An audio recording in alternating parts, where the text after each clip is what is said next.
দৃষ্টিহীন নাগরিকদের স্বার্থ সংশ্লিষ্ট ২১ দফা দাবির ভিত্তিতে শুক্রবার সমাজ কল্যাণ ও সমাজ শিক্ষা দপ্তরের অধিকর্তার কাছে ডেপুটেশন প্রদান করে অল ত্রিপুরা ব্লাইন্ড অ্যাসোসিয়েশন। তারা জানিয়েছেন, বিভিন্ন ক্ষেত্রে বহুবিধ প্রতিবন্ধকতা ও অসুবিধার সম্মুখীন হচ্ছেন। তাদের মুখ্য দাবি ছিল দৃষ্টিহীনদের জন্য সংরক্ষিত শূন্য পদসমূহ অবিলম্বে পূরণ করতে হবে।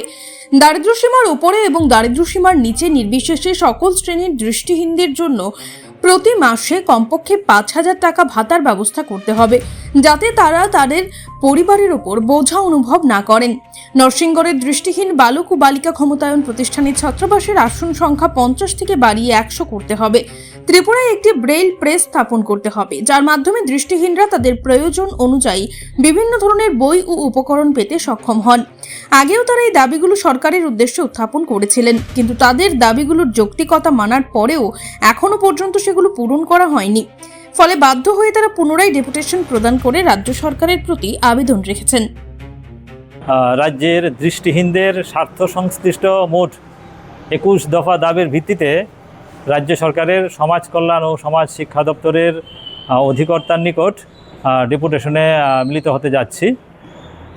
এই দাবিগুলো নিয়ে আমরা আগেও, আপনারাও জানেন যে আমরা অনেকবারই সরকারের সঙ্গে বা দপ্তরগুলোর সঙ্গে যোগাযোগ করছি, কিন্তু তার কোনো সুরাহা হচ্ছে না। তো আজকে আবার এলাম।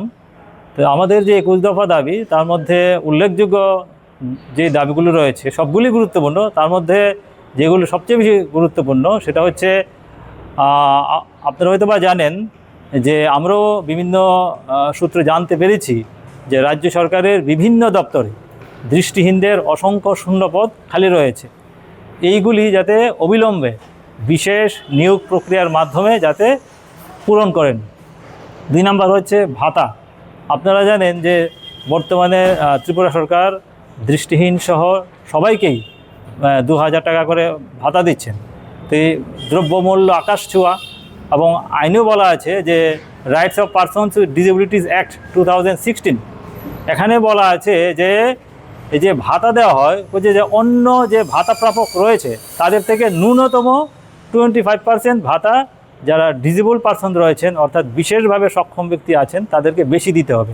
কিন্তু আমাদের রাজ্যে সমান ভাতা সবাইকে ২,০০০ টাকা করে দিচ্ছে। তা আমরা বলছি যে সেটাকে ন্যূনতম ৫,০০০ টাকা করতে হবে, কারণ দ্রব্যমূল্য অস্বাভাবিক হারে বাড়ছে। Step into a place full of new ideas and opportunities at Techno India University Tripura, where you learn, grow and build your future. A place that truly helps your dreams become a reality.